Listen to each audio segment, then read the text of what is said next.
This new Nova Flare buff is just totally changes everything in HSR current meta. I guess it can even just totally reshape the meta again. Why am I saying this? Because this new current meta, what the buff they are providing into this character somehow looking very spicy.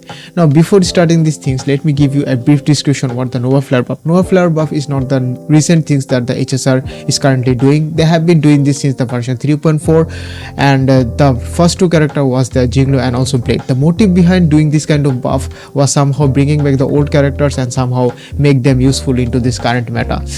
Now the buff they're somehow giving those two characters, which is the Blade and Jinglu, the buff was not even that good one. Community was very much of rage towards the developers, and developers are forced to change when they are trying to bring back then another new Nova Flare buff. Now what the problem was in the Blade and Jinglu was the Blade and Jinglu in their pre-buff stage was somewhat like a dual scaling character. What do I mean by that is that Blade somehow scale between HP and also attack. Jinglu was the same thing where she also can be scale from the HP and also scale from the attack. So between this kind of dual scaling, their damage also separate from the attack and also HP. So if you don't even have a good amount of HP, then you cannot even do the damage, and also if you cannot even have a good amount of attack, or you can say the threshold minimum attack, then you can also cannot even do the damage. So for fixing them in the Nova Flare buff, they totally remove those kind of dual scaling. They just totally focus only one scaling, which is the HP scaling for those two characters, so they can just totally do the actual damage what they are meant to be, not just sharing between those two scalings. Now those two characters are very much of a good one when they just somehow provide the buff and also editing some kind of like extra QQL updates into their kit, but it is not even enough to make them viable into the current meta. So community was thinking that if they somehow make those kind of buff, so the true statement of their topic, which is the making them viable into this current meta, I guess was not even viable at all. So after some kind of like a backlash from the community, HSR developer finally somehow giving an extra, or you can say the rework from their kit, especially on their recent, or you can say the up next Nova Flare buff character. Yes, after the Blade and also Jinglu, they also provided those next three characters or with their Nova Flare buff, which is the Kafka, Black Swan and also Sparkle Man. When I just saw their kit and also their buff, it is actually very much of a huge upgrade from their previous versions. Why am I saying this? Because when it comes to the Kafka, she just totally increased the dot damage and also some of the very big QQL update, especially her follow-up attack is now very much of a consistent compared to the previous version. And also when it comes to the Black Swan, she's not even somewhat like a filling up the dot teams with somewhat like applying the dot towards the enemies, but she can also use her as a sub DPS character where she can just totally vulnerable towards your enemies, and it is not even a restricted one. She can just do it for an unlimited amount of time if the battle goes longer. That's the huge impact for the dot team, and also it is actually huge upgrade for the dot team where they can even just totally somehow have their seat into this current meta. Now when it comes to the dot team, they also provided a new character which is High Ceilings. This High Ceilings also can consider as a cherry on the top of the dot team, and after just consists of a Kafka's buff and also Black Sword vulnerability buff where she can not only use as a sub DPS also as support characters. This team is still currently considered as one of those like a top 5 teams into this current meta, into this current endgame mode wherever you're just trying to use them. That's the whole about the dot team. But another character which is the Sparkle, when she was released, she was not even considered as a great character because in the sea of this like a high amount of powerful harmony character, especially Ruan May Robin, she did not even find any of those plays of her own. Now what kind of buff she provide? She can just totally provide you a huge amount of SP and also give you a crit damage, but and also her attack, which is the mainly dedicated towards your quantum characters. If you don't even have a quantum team member on your team, I guess the attack is not going to be provided to you. So that's the main thing what the Sparkle was done in a pre-buff, but after buff her kit was totally revolved because in that time she just totally provide you a vulnerable towards your enemy, and whenever she use her skills towards a certain characters, because her skills totally similar to Bronya but cut off a 50%, because Bronya when she use her skills she can just totally move up any of those characters with a 100% action advance, where when it comes to Sparkle she just totally can move up only 50%. But if any of those characters have her sparkle buff on your character.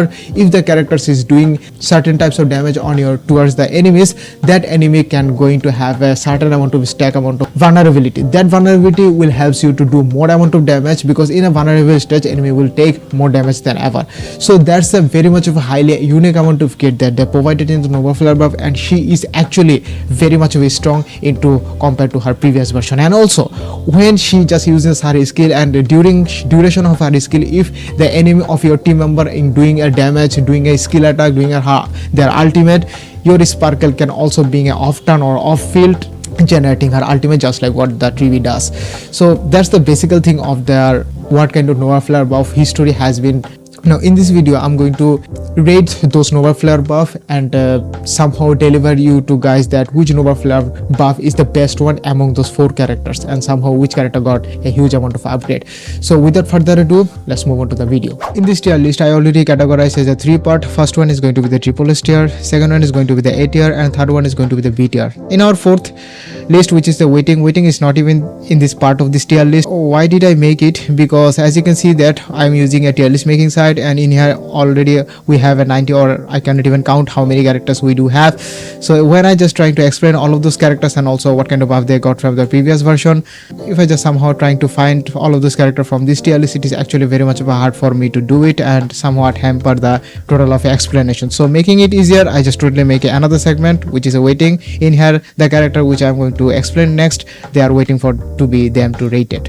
Anyway, the rating that I provided in here, there is a kind of like a motive behind it. The motive is from the SS tier, who does have a huge amount of impact into this endgame meter just because they just got a huge amount of buff, or you can say the game breaking buff from the Nova Flare. Same goes for the A tier. A tier, the character who got a decent amount of buff, not even the game breaking compared to the triple S tier character, but they do have a niches. They do have a niches and also some kinds of like uses in this current meta. Same goes for the B tier. B tier is one of those characters who does not even get a negligible amount of buff compared to the previous version. If I just give you a small example, they just totally remain there to their older position, just getting kind of like a QQL buff, not even that of a game breaking upgrade, just like the A tier and also SS tiers. Anyway, before trying to explain this tier list and also putting those characters into this tier list, let me give you a brief thing is that I'm not going to talk about all of those characters with a broad description, because it will make the video longer and most of the people are not even liking that. So trying to make this video shorter and also giving them a what you really need to do, not even just totally avoiding the main details things. So our first character is going to be the Huohuo. Since her release, or you can say debuting her into this game, she was actually having a hard time, because when she was debuting into this game, there was kind of like a former healer who is also giving a hard time on her. The healer was none other than our Locha, because in that time when the Locha came off, the game was relatively new. Most of the people are not even very much of a kindly active into this game and not even understand the game. Their character was not even fully developed yet, and in that time Locha was actually very much of a game saver for that case, because Locha only just gives you a heal, and the heal that he gave us in that time was actually very much of a comfy compared to the Huohuo, who does give you all the things except the heal. Yes, why am I saying this? Because Huohuo heal does not even very much of a high compared to the Locha. Locha only gives you heal, but Huohuo does gives you better than that. What Huohuo gives us, it gives you energy recharge, attack boost, speed attack, and also some kind of like a cleanse removes. Yes, Locha also give you cleanse remove, but that cleanse remove only for one character, but Huohuo can gives you all the character, but that cleanse remove does not even have a emergency cleanse, just like the our sustain character does have, which is the what's her name again? Yes, Lingsha. Yes, so she is actually break support characters, or you can say the break sustain characters. So Huohuo is actually a pseudo character who does have her place, but most of the people does not even evaluate her when she was games off. People were thinking that Locha is the better version, but when they just totally realize the game and also reach the end game, fully develop their character, didn't even require that much of a sustain, and just really need kind of like a normal boost and also energy recharge, kind of very helpful to them. They realize that how much of a value that Huohuo can add it to your account. And after that, when she just got her rerun, people were just totally pulling for her. But after some time later, there are some other sustain character came off. They also added way too much value to compared to the Huohuo what she gave us, and she just also does not even have any kind of matter into their respective time. But after having this kind of like a power creeping in the sustain classes, she also is still viable into that current meta, or you can say the respective meta. She is still considered as a tier 0.5, and some people cases she is also considered as a tier 0 characters. Now after kind of like a 1 or 2 years release of her, she also getting a Nova Flare buff. Her buff totally does not even give you that much of a things. What she gave us is totally her E1 is totally replacing her main kit. Why am I saying this? Because on her main passive of his skill, which is her main revolving around her healing and also giving her the main of a clean types of things, which is the divine provision. Yes, divine provision is one of the things where when Huohuo gives her, or you can say that uses her SP to proc this skill and also giving your whole teammate a kind of like a talisman types of things. These talisman types of things are only going to be limited only for 2 turns. Yes, in those between those 2 turns, if any of those character do a ultimate and also attack skill, any of those things, basic attack, all the every team member going to get a certain amount of heals. That heals is not even actually enough to sustain the huge amount of blow that you are going to get from the enemies, but it is actually comfy one if you do have a good amount of like a build to your characters. That's the main thing. But after getting the Nova Flare buff, the duration increased from the 2 to 3 turns, and also some of the healings are also increased, but other than that nothing has been changed yet from the previous version. So I guess in this tier list she's going to be the put it into the B tier. I'm not saying that she's actually a bad character, but compared to the other character in here into this waiting segment, those characters actually getting the rework from their kit, and also it is actually unbelievable to think that how much of a buff they get from their previous version. It is actually completely new characters. Anyway, from our next list is going to be the Welt. Yes, when it comes to the Welt, damn, these guys also one of those like a character from the version 1.0, and this is not like a limited character. You can consider him as a standard character. When this guy comes off into this game, people were using him just because of in that time they don't even have any of those like options of a DPS character, so they really use him as a instead of it. But after some time later, there are so many characters who can even give you a huge amount of debuff, huge amount of like a buff, kind of like a good amount of things aside from just like having your team's rotation. This guy is actually totally fall into oblivion, and from this tier 0, because there was not even an option, so this guy was considered as a tier 0 in initial of release, but after some time later this guy totally dropped down to tier 5, which is the worst among the worst. But in this Nova Flare buff, they just totally give him a huge boost, even just adding another passive which just totally game changer. Why am I saying this? Because he is not even going to be a sub DPS character. He can also gives you a defense rate to your enemies, where your character can deal higher amount of damage. Especially this guy is very much of a good teammate for the Acheron. You can consider Acheron totally again get her unconditional buff from another old characters. And there is also another part of things which is a waitlist kinds of things. I totally don't even recall it, but these things can also add some kind of effect towards your enemy. When the enemy are going to have this kind of like a weightless types of effect on their body, that time that kind of things will be have a certain stack, and that kind of things are going to be like almost like a 100 to up to 100. That's the main thing. If your character going to deal a high amount of damage, that will be the 100%. And also it can also give you a vulnerability towards your enemy. When the enemy is in a vulnerable stage, your character going to give you a higher amount of damage in that duration time.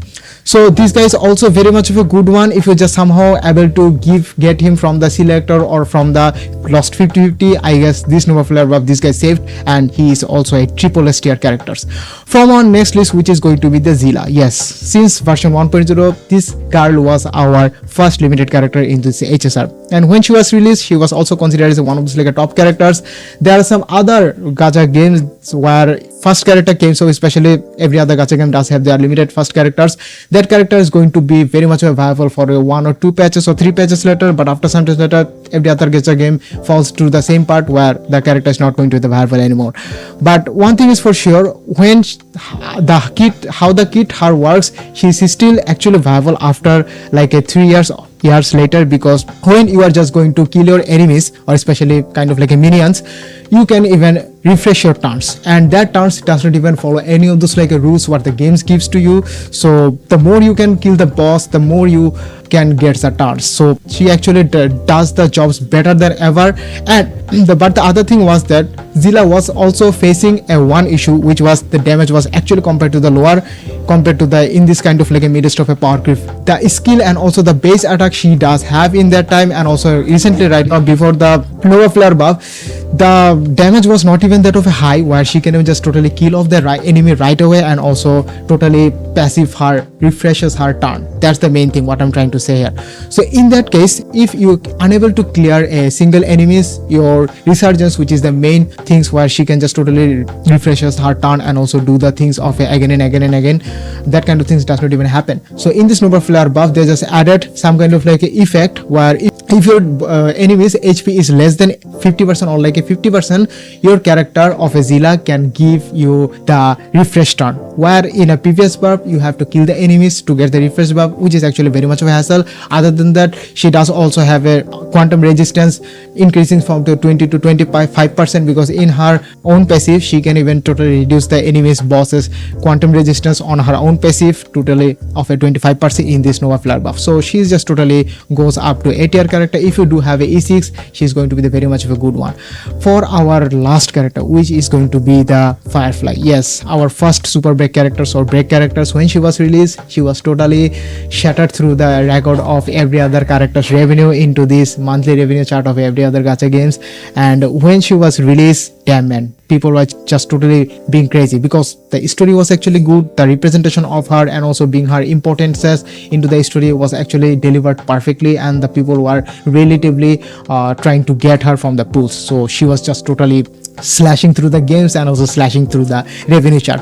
What kind of buff she get? If I just give you a TLDR, is that the buff she also get her super break damage increase from up to like a very huge amount of times, and also she does having a higher amount of longer duration of her ultimate when she is going to in her robotic stage. You already know what I'm trying to say here, or you can say the same stage. So this Nova Flare buff totally increases her ultimate durations, which is actually helpful to generate your ultimate faster. And also in previous buff, if you just somehow uses her skill, she can also implement that particular enemy to her like a certain types of, what's her name again, yes, weakness. But after like a Nova Flare buff, the adjacent enemy of her like a main enemy to her besides enemy, those enemies are also going to get their like a weakness buff at the same time. But in the previous buff, she only gets one characters to its like a weakness buff, which is a weakness implementation, very much of a helpful for her, because in a break characters, if you don't even break the weaknesses toughness bar for your enemies, I guess it is actually hard for you. Aside from that, if you just somehow have her E2, this buff is actually helps to you, because you can always up time on her ultimate, and you don't even have to really wait for another 1 or 2 turns or waste or another 1 or 2 turns to make up her ultimate and do the damage. And as you already know that she got her unconditional buff from the like a few patches ago. One character totally changed her totally break characters, which is the Dahlia. She is also going to access you where you don't even have to break the toughness bar from your enemies. Without breaking the toughness bar, you can also deal the super break damage, which is actually very much of a helpful for a Firefly. So in that case, all I wanted to say is that Firefly also is going to be the triple S tier, because the buff she already got was the main requirement for her to make to the tier 0 again. And she was actually facing very much of an issue for lacking of energy issue, lacking of a low damage, and also in implementation was very much restricted. But right now this one is actually slaps harder than ever, and this is the characters that I already mentioned, Welt and Firefly. They just totally changed the game meta all over again. So I guess that's all for this tier list. I hope that you already like it. If you have any kind of comments regarding to my this tier list, I guess you can totally comment on the comment section, and see you on the next video. Peace.